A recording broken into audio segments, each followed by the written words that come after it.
উনি কি বলছেন? মা একের পর এক মিথ্যে বলেছে মানে?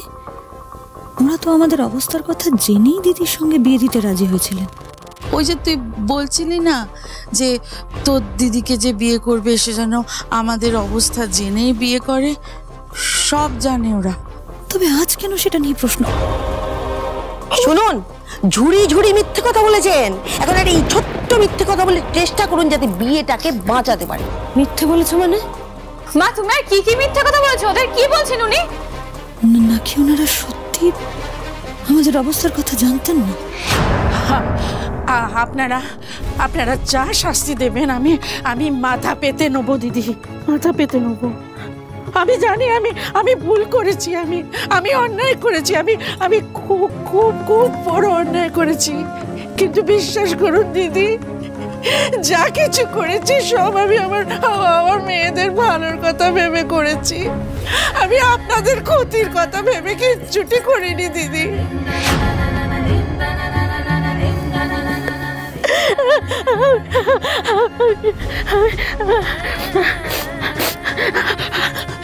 ও দিদি শুনুন আমি বলছি, আমার মেয়েরা হয়তো গরিব ঘরে জন্মেছে, কিন্তু বিশ্বাস করুন ওরা হলো খাঁটি সোনা, খাঁটি সোনা।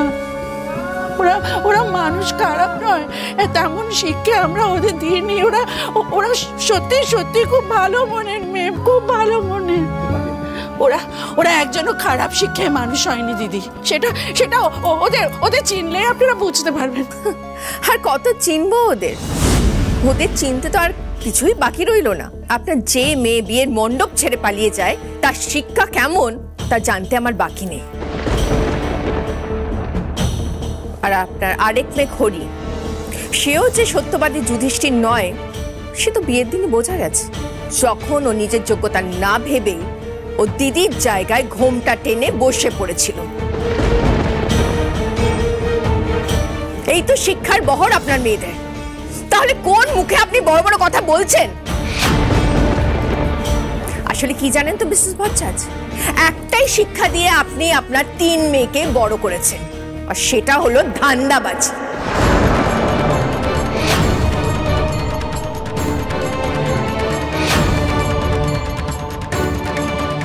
আপনারা প্রত্যেকে আপনারা মিথ্যেবাদী, ধান্দাবাজ, ঠক, এটাই আপনাদের পরিচয়।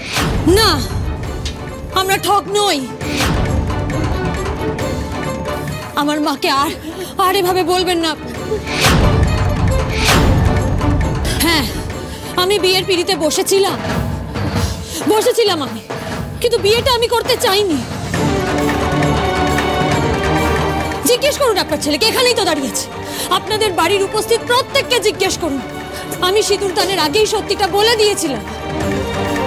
আমি মিথ্যের আশ্রয় নিয়ে কাউকে ঠকাতে চাইনি। উদ্ধার করেছে, খুব উপকার করেছেন আমাদের। আর আপনি এই বাড়ির সবচেয়ে বড় ফ্রড।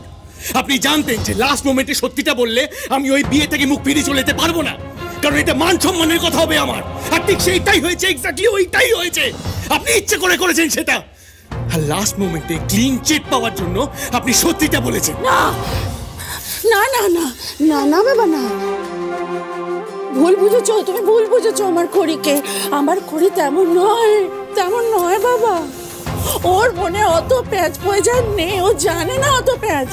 আজ বলে না, কোনোদিন নেই বাবা, কোনোদিন নেই। আমার খড়ির মন একেবারে জলের মতো পরিষ্কার বাবা। তুমি যাও, তুমি আদি কালীবাজারে যাও, যে কোনো লোককে জিজ্ঞেস করো আমার খড়ির কথা, যে কোনো লোক বলবে তোমায়, প্রশংসা দিয়ে ভরিয়ে দেবে আমার মেয়ের নামে। হ্যাঁ গো, হ্যাঁ, তুমি বলো আমায়, তুমি বলো, কোনো মেয়ে যদি সত্যিকারের ভালো মনের মানুষ না হয়, তার মনটা যদি আকাশের মতো উদার না হয়, তাহলে অন্য লোকেরা তাদের মন খুলে কেন প্রশংসা করবে তার? তুমি বলো বাবা, তুমি বলো। আমার খড়ির কোনো দোষ ছিল না বাবা, সেদিন কোনো দোষ ছিল না, শুধু একটা দোষ করে ফেলেছে। কি জানো?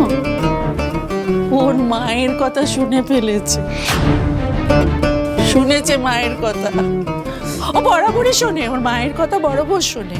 ওর মা যাতে কষ্ট না পায়, ওর মা যাতে ভালো থাকে, তাই মায়ের কথাও শোনে, সেদিনও শুনেছে। আর সেই জন্যই আজ এই অবস্থা হয়েছে। এত ভালো হওয়াটাই আমার মেয়ের কাল হলো বাবা, এত ভালো হওয়াটাই কাল।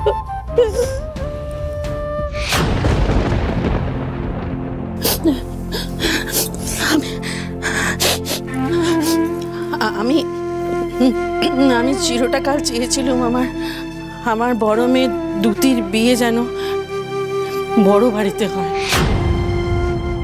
দুতি যেন রাজরানীর মতো থাকতে পারে। চিরটা কাল আমি এই স্বপ্নই দেখে এসেছিলাম, কিন্তু খড়ি কখনো চাইনি যে সে বড়লোক বাড়ির বউ হবে। আমার খড়ি তো বিয়েই করতে চায়নি, সে তো শুধু একটা জিনিস চেয়েছে, রক্ত জল করে পরিশ্রম করবে, সংসারের জোয়ালটা নিজের কাঁধে তুলে নেবে, নিজের কাজ দিয়ে দেশ বিদেশে খ্যাতি অর্জন করবে, শুধু এইটুকুই চেয়েছে। বলো দেখিনি বাবা, যে মেয়ে এত সৎ সে কখনো কাউকে ঠকাতে পারে? আমার খড়ি সেদিনও চাইনি, বারবার বলেছিল না না না আমি পারবো না, এত বড় অন্যায় করতে আমি পারবো না। আমি ঠেলে দিয়েছিলাম মেয়েটাকে, শুধুমাত্র নিজেদের সম্মান রক্ষার দায় আমার এই মেয়েটার ছোট্ট কাঁধে আমি ঠেলে দিয়েছিলাম। আমি অন্যায় করেছিলাম, আপনারা আমাকে শাস্তি দিন, আপনারা যা শাস্তি দেবেন, দরকার হলে দুঘা জুতোর বাড়ি মারুন, আমি সব শাস্তি মাথা পেতে নেব। শুধু দোহাই আপনাদের আমার মেয়েটাকে মেনে নিন, আমার মেয়েটাকে দোষারোপ করবেন না, আমার মেয়েটাকে মেনে নিন আপনারা। অসম্ভব, আপনার বলা আমি একটা কথাও বিশ্বাস করি না। আপনার মেয়ে খড়ি সৎ, এটা আমি মরে গেলেও বিশ্বাস করব না। বড়লোক বাড়িতে নিজের মেয়ের বিয়ে দেওয়ার তো খুব শখ ছিল আপনার, এবার এই শখ পূরণের খেসারত দেবে আপনার মেয়ে।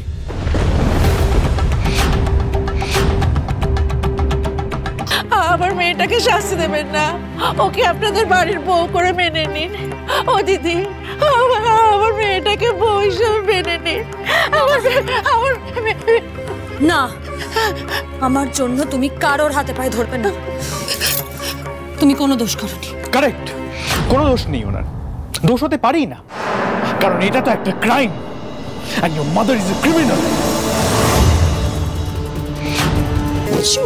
চুপ করো দাদু ভাই, চুপ করো।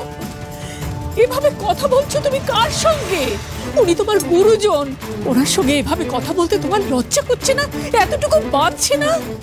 ওনাকে বলতে দিন ঠাম্মি, আমার মাকে এতগুলো খারাপ খারাপ কথা শোনানোর আগে, এত অপমান করার আগে খুব ভালো করে একটা কথা ভেবে বলুন তো ঋদ্ধিমান বাবু, দোষটা কি একতরফা?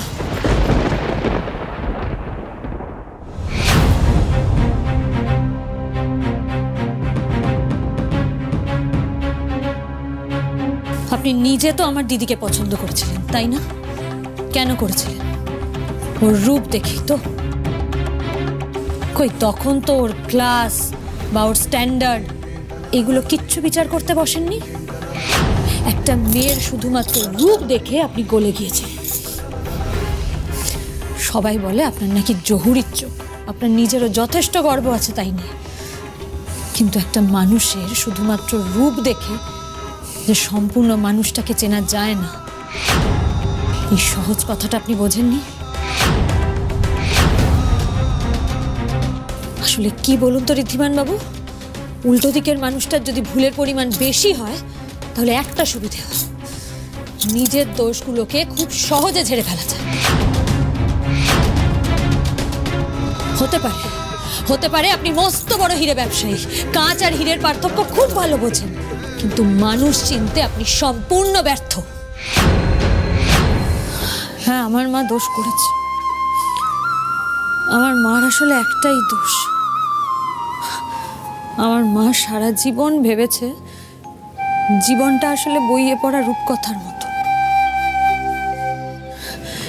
সেখানে সবাই ভালো থাকে।